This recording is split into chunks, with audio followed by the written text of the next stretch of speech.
Hola, buenas noches. Hice algunos cambios en el canal. Este año estoy tratando de hacer algunas cosas nuevas porque los tiempos que se nos vinieron encima ya se están empezando a cortar, ya se empieza a notar. Entonces hay que meter un poco el acelerador. Por ejemplo, a uno de los canales ya le puse antimodernismo y voy a hacer un curso para sedevacantistas. Ya es hora de meterle el acelerador para ver qué es lo que se logra rescatar en este desastre. Ahora, eh, parte de lo que quiero comentarles hoy es porque tengo una discusión desde hace años con un amigo que es conciliar y pese a eso creo que somos amigos y él está fastidiadísimo porque yo quiero que a fuerzas, a chaleco, el señor abandone su maravillosa iglesia y se venga a refundir en una bola de sectarios que parecen cena de negros porque no se tragan ni entre sí. Entonces, ¿a qué se sale? Si acá el desmadre está peor que lo que tienen ahí dentro. Bueno, vamos a hoy analizar el por qué a fuerzas tú, conciliar, que todavía sigues disque sirviendo a Cristo desde el interior de su iglesia de siempre tan atacada y que hoy está sufriendo los dolores de su pasión. Mentira. Vamos para allá. Para empezar, aquí tenemos nuestro buen amigo Macabeo, que dice que las herejías proclamadas desde la iglesia. Y nuestro buen amigo Burke, el cardenal Burke, hizo en el Día de la Virgen de Guadalupe una misa, según él, y dentro de la misa, en su homilía, él dice esto refiriéndose a la iglesia. Dice, en el tiempo más turbulento que estamos viviendo en la iglesia, la confusión, el error y la división se multiplican diariamente en la iglesia. E incluso considerar abandonar el lado de Cristo en la cruz, pero el cisma nunca está justificado. Y remarca el asunto. El cisma nunca es la voluntad de Dios para con nosotros, nunca estamos justificados a abandonar a Cristo en su santa iglesia. No importa lo que pase, lo que Bergoglio haga, las herejías, no importa nada, tú no te salgas de aquí. No dejes de dar el diezmo, por supuesto, no dejes de mantenerlos. Entonces no quieren que abandones el único sitio donde tú todavía eres controlable por ellos, donde todavía eres un número en sus estadísticas. Obviamente a ellos no les importa tu salvación. Ellos lo que quieren es que sigas ahí para que te tengamos controladito. ¿Por qué? Porque buenazos como el cardenal Burke todavía te dan la ilusión de que puedes zafarte ahí luchando desde adentro de ir a la condenación eterna, cuando lo cual obviamente no es posible. Y vamos a ver por qué. Ahora, vamos a tomar como punto de partida dos diálogos hipotéticos con dos tipos de modernistas. Unos modernistas del género. Por género quiero decir, ya saben a los que me refiero, los que dicen que hay más de dos géneros y bla bla bla. Y un modernista disque católico, apostólico romano.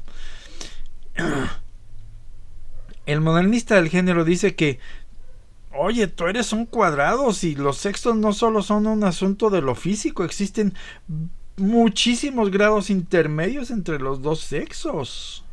Es un asunto mental, no es binario, hay grados ahí dentro. ¿Y qué nos dicen los modernistas católicos?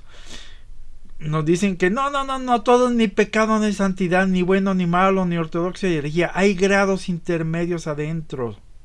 Entonces, se fijan, el esquema mental en ambos es el mismo. Nada más que unos repelan contra lo que Dios define de que es en lo físico, que es obvio que es o gato o gata, o entre verdadero y falso. Pero en el fondo es lo mismo. Entonces, si tú eres de los que dices que no, yo soy fiel a la iglesia católica, ok, entonces tú dices que existen los grises entre el blanco y el negro. Y por lo tanto existen los que tienen más fe y los que tienen menos fe, y los que tienen más verdad y los que tienen menos verdad, y los que tienen más santidad y los que tienen menos santidad. ¿Sale? Tú eres de esos. ¿Qué nos dice la Iglesia Católica al respecto de eso? Nos dice su santidad Benedicto XV: tal es la naturaleza de la fe católica, que no admite o más o menos, sino que debe ser sostenida como un todo o rechazarse por entero como un todo. Entonces, el Papa te está diciendo que de la fe católica o se acepta completita hasta la última coma o se rechaza entera. No hay más. Porque si tú no aceptas todo o no estás de acuerdo con todo o refutas aunque sea uno solo de los dogmas, ya estás fuera de la iglesia. No puede ser así. ¿Cómo no? El Papa dice que se rechaza por entera. Y si la rechazas toda, ya no estás en la iglesia. O sea, aquí no hay tintes intermedios. O aceptas la fe completa o no la aceptas. Punto. Y si no la aceptas, asististe una fe a tu manera. Por lo tanto, no hay diferencia contra Lutero o cualquiera de los herejes. No, ya te estoy oyendo, pero existen grises en lo moral, en la fe, en la verdad. Ok. Tú estás mezclando aquí peras con manzanas, porque estás queriendo meter asuntos de colores dentro de los asuntos que vienen de Dios. ¿Por qué? Porque la fe católica y la verdad y la moral son conceptos derivados de Dios mismo, que se tienen o no se tienen, o no hay santidad o si hay santidad. Punto. Mientras que por otro lado, tú estás diciendo, mira, aquí hay grises, ¿ves? Aquí mezclo blanco y negro y aquí no es todo o negro o blanco. Ok.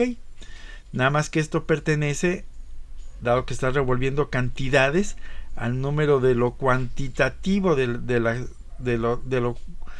las cantidades. Y has de saber que en el número de las cantidades, eso cae dentro de los números reales. Y esto pertenece al mundo del continuo. Y que entre el 0, entre el negro, y entre el 1, el blanco, existe un número infinito de graduaciones. Por eso se le llama un continuo. Mientras que en la fe católica, el Papa te está diciendo que o se tiene o no se tiene. Entonces no puedes venir a querer solucionar algo moral con un ejemplo del mundo físico. Peras con peras y manzanas con manzanas. Lo moral con lo moral y lo físico con lo físico. Porque tú me repelabas de que yo estaba mezclando lo espiritual con cosas como los embarazos, que eso es meramente físico. Espérame, tú estás mezclando algo peor. Algo pertenece al continuo de lo que pertenece a lo discreto. Porque la verdad solo tiene dos valores discretos, o verdad o falsedad, no hay más. Mientras que en los grises existe un infinito número de tonalidades. Ahora bien, el primer punto por el que tienes que enderezarte es que lo primero que nos enseña la fe católica es que no negarás la verdad conocida. Y aquí yo ya te acabo de decir una verdad que el Papa te está diciendo. La fe católica o se tiene entera, hasta el último dogma, o no se tiene nada. Entonces, si vas a empezar a negar la verdad conocida de que o la fe es entera y no en partes, pues mi estimado, ya desde ahí ya estás mal y no hay más que discutir. Porque ya estás fuera. Estás negando la verdad conocida. No veo cómo te puedas salvar. Quieres salvarte con una verdad a tu medida. Entonces quedamos en que la fe católica, y la fe católica no hay más que una, la ortodoxa, y no estoy refiriéndome aquí a los cismáticos griegos. Entonces es un conjunto de ideas entrelazados, verdades que se sostienen unas a otras. Y por lo tanto la verdad, la bondad y la santidad son cosas que se tienen o no se tienen. Punto. Entonces la fe es monolítica y todos estos asuntos son monolíticos, graníticos, sólidos. Y por lo tanto los sacramentos también, lo que deriva de la fe, es monolítico, o se tiene sacramento o no se tiene.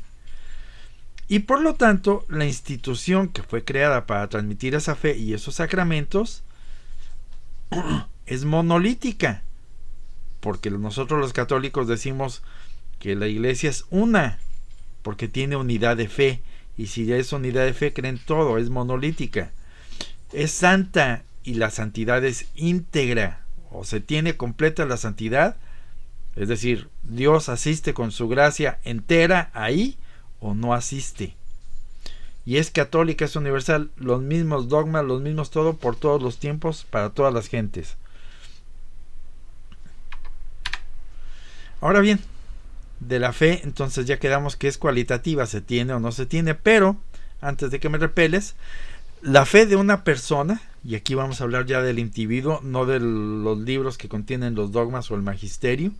La fe de una persona puede ser completa, que nadie la tiene completa, o incompleta, pero eso no quita que tenga fe.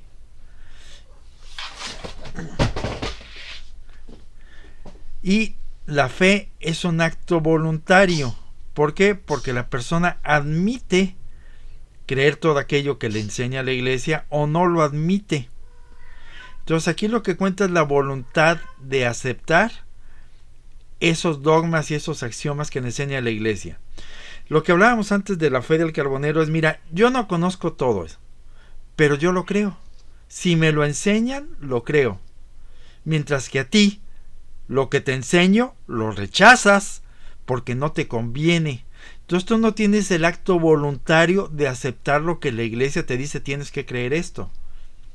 Entonces en tu caso ya no es una fe incompleta, es una fe que niegas porque no te conviene.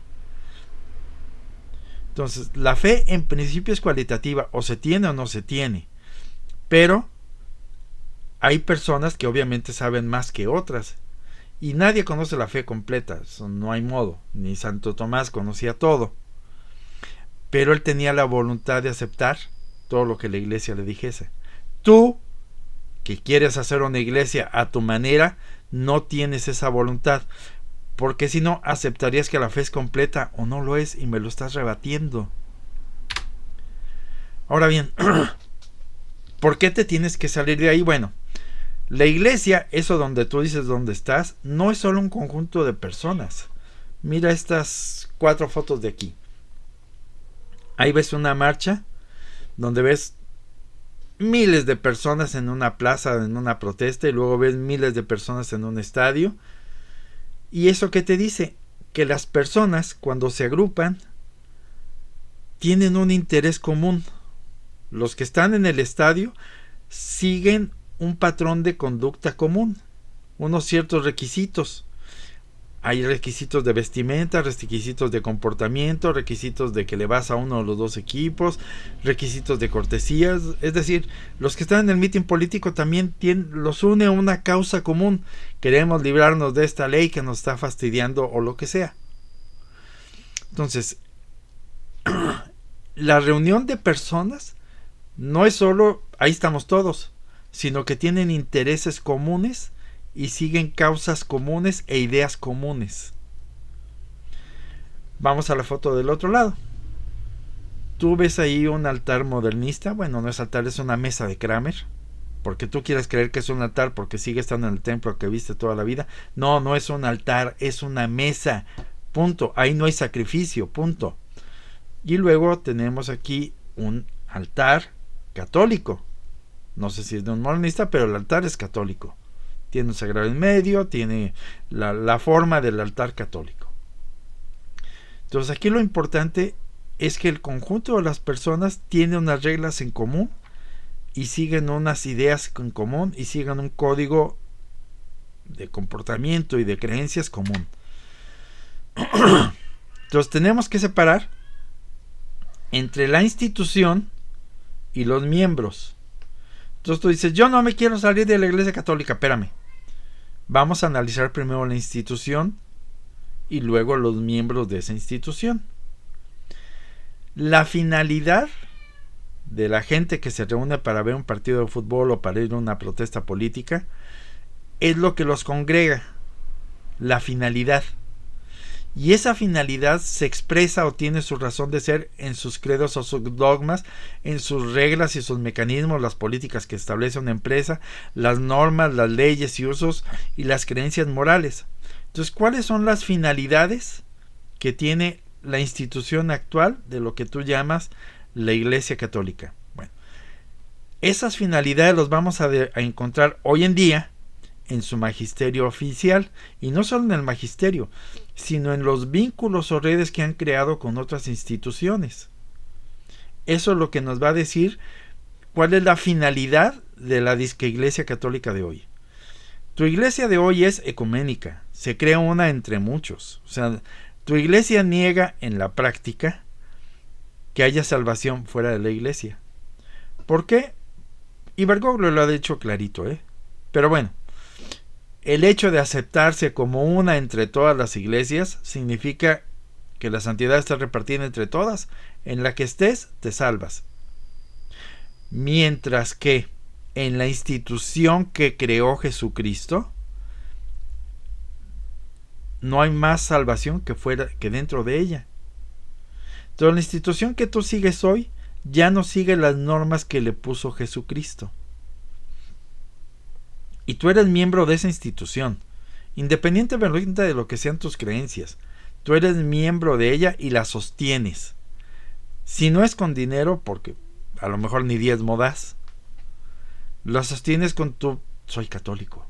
Sí, yo todavía rezo el rosario, yo todavía, no importa lo que diga el Papa, yo todavía rezo. O sea, te das aires de católico y estás haciendo que la gente crea que esa cosa a la que tú sigues tiene el prestigio de la que creó Cristo, cuando esta cosa ya no sigue las finalidades para las que le dio Cristo. No, lo que pasa es que las finalidades siguen siendo la misma, pero ahorita están opacadas. No, espérame. El Papa te dijo que los dogmas o los crees todos o no crees ninguno. Entonces, basta con que en tu actual iglesia conciliar no crean uno solo de los dogmas para que esa iglesia no crea ninguno de ellos institucionalmente. Y si institucionalmente rechazan la fe de Cristo, no es la iglesia de Cristo. ¿Pero por qué me tengo que salir de aquí si aquí había sido siempre? Sí, había sido siempre. Hasta que dejó de serlo. Pero entonces, ¿qué pasó con el...? Espérame, eso es otro asunto. Tu pregunta es ¿por qué te tienes que salir? Primera, te tienes que salir porque esa no es la iglesia de Cristo. Punto. Pero yo todavía veo ahí, vamos a ver sus miembros. Entonces, ya quedamos que en la institución, como conjunto de reglas que guían a los que están adentro, no tienen la fe de Cristo. Porque basta con que descrean uno solo de los dogmas para ya no ser la iglesia de Cristo. ¿Estamos claros en eso? Ahora bien, tú dices, en sus miembros todavía veo bondad, veo santidad, veo sus ojos llorosos ante el Santísimo Sacramento. Ok. Entonces tú quieres decir que ahí todavía hay bondad, gracia santificante. Porque gracia de otro tipo no sirve para nada. Digo, en estos términos. Y tú dices que ahí todavía hay fe. Pero ya quedamos que la fe o se tiene completa o no se tiene. Y por lo tanto ya quedamos que la bondad o se tiene completa o no se tiene. Y que al venir de Dios la santidad o se tiene entera o no se tiene. Y por lo tanto la gracia de la persona o la tiene o no la tiene. No hay grises aquí. O estás en pecado y por lo tanto estás fuera de la vida de Dios. O no estás en pecado y estás todavía perteneciendo a la vida de la gracia de Dios. Entonces estamos hablando de conceptos que son de cualidad, o se tiene la cualidad o no se tiene. Y quedamos que había que distinguir entre la institución y las personas. Okay. Una criatura es buena en cuanto que pertenece fiel a la finalidad para la cual fue creada. Todas las personas son criaturas de Dios y la iglesia es una criatura de Dios también, aunque finalmente es su mismo cuerpo, sí, pero como institución humana o en la parte humana es una criatura de Dios. Mientras tanto se mantenga fiel a una persona, a lo que lo diseñó su creador, esta persona es buena o esta criatura es buena. En cuanto una persona va en contra del diseño que le dio su creador, esta persona es mala. Punto. ¿Se apartó en un punto de lo que Dios le marcó como finalidad? Sí, es mala. Punto. Ahora bien, para que un acto sea sobrenaturalmente bueno, tiene que participar de la bondad de Dios. Porque si no estamos solamente hablando de un acto que es natural, que solamente sale del ser humano, no de Dios. Y si sale solo del ser humano, no te sirve, no cuenta para salvarse. Eso es en cuanto al ser, la naturaleza del ser. Y ya quedamos que la naturaleza de la iglesia actual es la negación de los dogmas. ¿Por qué? Porque desde que firmaron el Concilio Vaticano II, aceptaron que hay salvación fuera de la iglesia. Entonces, los 2.000, 3.000 o 5.000 obispos que hayan sido, que aceptaron eso, y no me refiero a la firma física, sino a la aceptación de eso como si fuera una verdad, dejaron de ser católicos. Oye, pero yo todavía los veo igual. Los verás como tú quieras. Sus creencias ya no son las creencias católicas, no son católicos. Ahora bien, de los actos del ser. Estos actos serán buenos en cuanto estén ordenadas a las leyes implícitas o explícitas que les puso su creador, o para los cuales fueron, en el marco dentro de los cuales fueron ejecutados. Y vamos a hablar sobre la bondad. Nos dice la filosofía que bonum ex intra causa, malum quinquoque defectu. Para que algo sea bueno, tiene que ser íntegramente bueno. Si no es bueno en su completitud, no es bueno.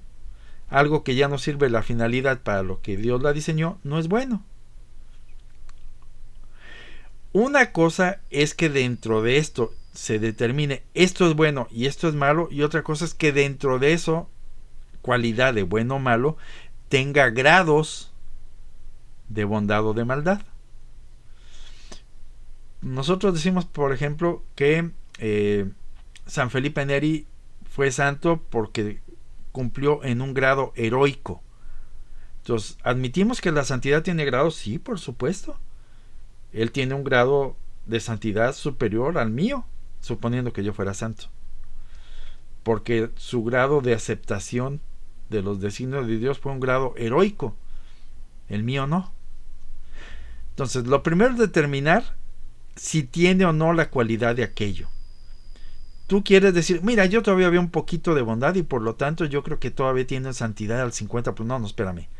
Primero vamos a analizar, ¿tiene la cualidad de la santidad o no la tiene? Y si sí la tiene, ¿en qué grado? Pero son dos cosas. Una cosa es el grado y otra cosa es la cualidad. Lo primero que se determina es si se tiene la cualidad o no. Y dentro de la cualidad ya veremos si hay un grado aceptable o no de aquello. Y aquí nos vamos a meter con los asuntos de la ley. Las leyes, como las conocemos, ya sean leyes divinas o humanas, son una forma de codificar o sistematizar la moral. Las leyes divinas, los 10 mandamientos, sistematizan los deseos de Dios. Actúas en contra de una de esas leyes o de los 10 mandamientos y de inmediato cometes un pecado. Entonces, las leyes son una forma de codificar la moral o la bondad, si lo quieres ver así. Faltas a una de las leyes, ya no es bueno. Punto. Entonces tenemos derecho divino, derecho eclesial, leyes naturales, derecho positivo, etcétera, etcétera. Y por lo tanto, lógicamente, en lo que se refiere a divino, todo lo que sea ilegal se equipara a pecado. No tiene vuelta. Si algo es ilegal, se equipara a pecado. Y por lo tanto, es malo. Ahora bien, fíjate, aquí llegamos a algo interesante. Cuando se hace un juicio, y estoy hablando de simples juicios humanos, lo primero que le preguntan al jurado es, al acusado, ¿se declara inocente o se declara culpable? Es decir, sin meternos en detalles, o hay culpa o no hay culpa, o hay maldad o no hay maldad. Punto. O hay moralidad o no hay moralidad. Por lo tanto, hay inmoralidad. Y lo primero que le preguntan al jurado es, después de que exponen todos los pelos y señales de lo que sucedió en el caso, es cómo lo declara el jurado, culpable o inocente. O sea, si te fijas, lo primero es determinar si tiene la cualidad de culpabilidad o no la tiene. Y luego, ya el juez se mete a decir si finalmente tuvo dentro de su actuar cosas que aliviaran lo malo o que recargaran lo bueno.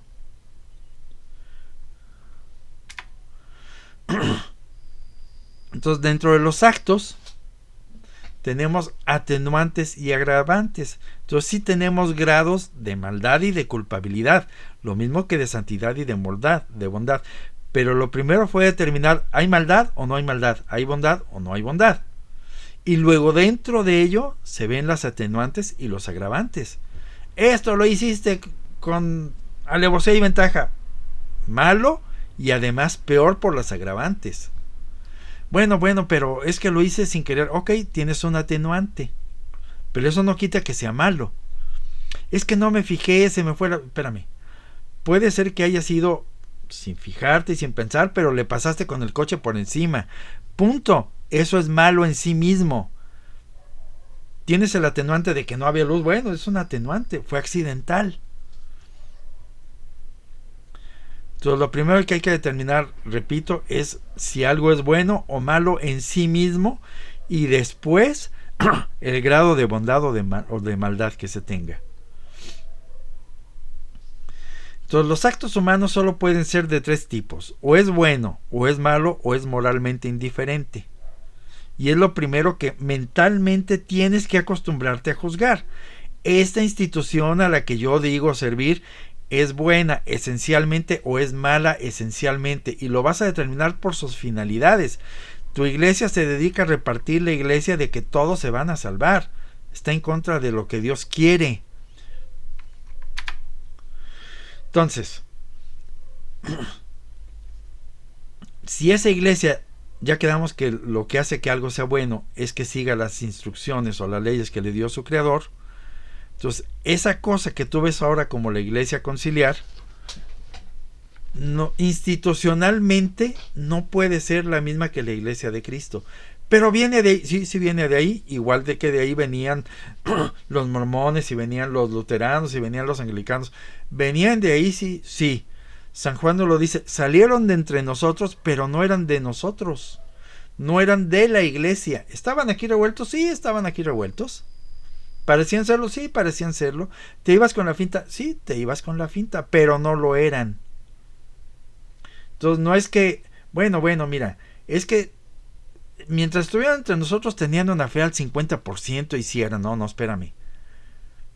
San Juan nos dice muy claro, no eran de los nuestros. O sea, no eran católicos, punto.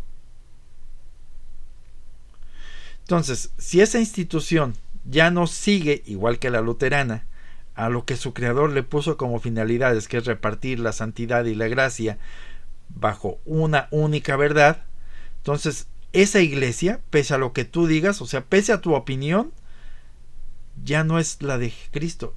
Ya Dios no la quiere. Ya no es instrumento de la gracia para repartir la gracia santificante. Y vamos a aterrizar esto más. A esa iglesia, cuando murió, desde antes que muriera su santidad Pío XII, ya la habían infiltrado. ¿Por qué digo la palabra infiltrado? Porque un infiltrado es alguien que se disfraza para parecer parte de.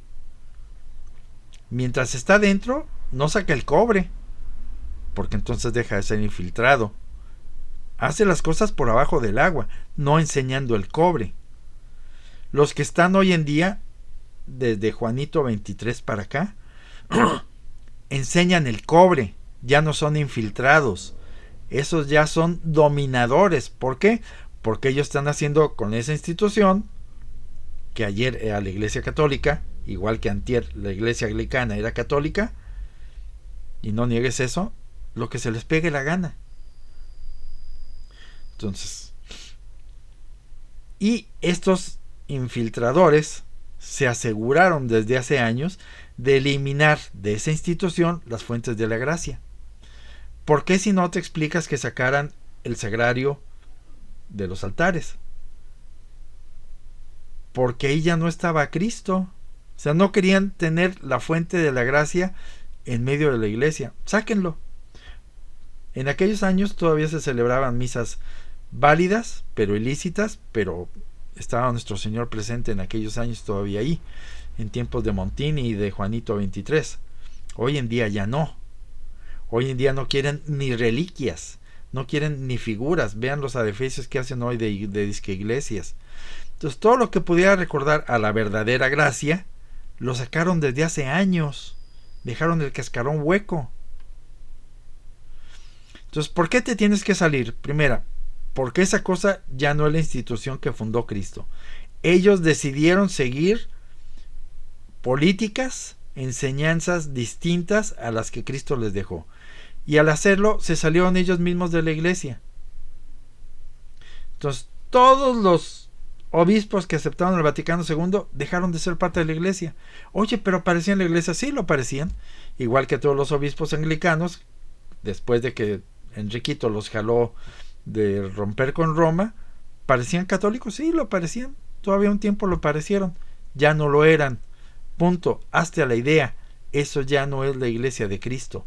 No tiene la gracia santificante que le transmite Cristo. ¿Por qué? Porque rechazaron las verdades de Cristo. Y no me vas a decir que pueden tener la gracia sin la verdad. Porque Cristo mismo nos dice que se les tiene que adorar en verdad. No hay verdad, no hay Dios.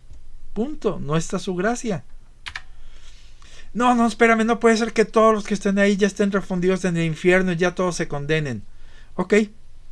Puede ser que de todos los que hoy pertenecen a la iglesia conciliar, algunos se salvase. Sí. El asunto es que no sería gracias a la iglesia conciliar. Se salvaría a pesar de estar en ella, porque creía otras cosas distintas a pesar de estar en la bola. Oye, pero todos los obispos, todos los sacerdotes, espérame, una cosa es los fieles y otra cosa es el clero, disque clero, porque no tienen las órdenes sagradas ya. Desde Montini se encargaron de que ya no lo tuvieran.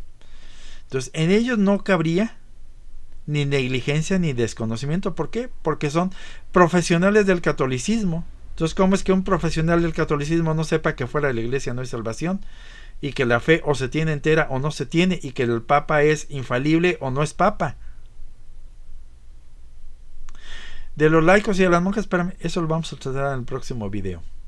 Por otro lado, Cristo nos dice que a ti se te hace imposible que todos se refundieran en el infierno. Jesucristo nuestro Señor nos dice que hacia el final de los tiempos, de no ser por ciertas cosas, ninguno se salvaría. Entonces, ¿es posible que todos se refundieran? Sí. No va a ser así porque Cristo va a querer que algunos se salven. Algunos. ¿Estás loco? Yo creo que todavía existe santidad y bondad y milagros en una de ellos. Ok. La parte de la bondad no la vamos a ver ahorita. ¿Tú dices que todavía existen milagros dentro de ella? Vamos a ver qué nos dice la filosofía. Estamos en los tiempos del fin, punto. Eso no tiene vuelta de hoja. Entonces estamos en los tiempos del error, de la mentira y del sofisma. Y tienes dos posibilidades. O le crees a los dogmas, es decir, a la lógica, a rajatabla, cuadrada, machetona, o le crees a tus prodigios y milagros y cosas y hostias que flotan y hostias con sangre y monjas que flotan y visiones y qué sé yo, ¿sale? No tienes más que esas dos opciones. O le crees a los dogmas secos, lógica cuadrada, o le crees a tus milagritos para poner tu fe, tu persona y tu posible salvación. Un silogismo no puede ser falsificado. ¿Por qué? Porque puede ser que te tragues un sofisma por idiota, o porque no tengas la capacidad suficiente, puede ser, o porque no te has empeñado en estudiar lo suficiente. Pero a estas alturas todos los herejías de la iglesia conciliar ya han sido refutadas. Entonces, si tú quisieras realmente ver cuál es el problema de la iglesia conciliar, sobra quien te explique los sofismas en los que se ha metido. El caso es que una deducción no puede ser falsificada. Si conoces los dogmas y sabes las reglas de la lógica, necesariamente llegas a conclusiones verdaderas. Necesariamente. No hay modo que te falsifiquen un silogismo. Mientras que Satanás sí puede volverte a presentar a las serpientes del faraón y te la vas a creer, porque le vas a creer más a tus ojos que a tu inteligencia. Tu inteligencia pensando en dogmas y en deducciones puras. Pero ese es tu asunto. Dios ya te dijo que en este tiempo vendrían falsos milagros. Tú quieres, aún pese a advertencia de Cristo, creer que esos milagros te confirman que es la iglesia conciliar, cuando esa iglesia te lleva por una enseñanza que no es la de Cristo. ¿Ok? Prefieres no creer la parte de, bueno, están mintiendo, lo que dicen va contra los dogmas, y creerle a un pseudo milagro. Muy tu gusto. Muy tu gusto. Hay quienes te estamos advirtiendo que no creas ni un solo milagrito de la iglesia conciliar. ¿Por qué? Porque las reglas de la deducción lógica cuadrada nos dice que no puede ser la iglesia verdadera. Punto. Entonces, si ya llegaste hasta aquí, tienes dos opciones. O me crees y por lo tanto te sales de tu falsa iglesia conciliar, o dices, no, estás idiota, tú estás baboso, no me salgo, ni que tuvieras razón en todo, tú no eras infalible. Ok, no te salgas. Pero al no creerme a mí, con esto que te estoy diciendo, no le crees al que me dio estos argumentos, y esa es la iglesia. Y si no le crees a la iglesia, no le crees al que la envió. Punto. Tú solo te llevas hasta ese punto. Tú sabrás lo que haces de tu vida y de tu salvación.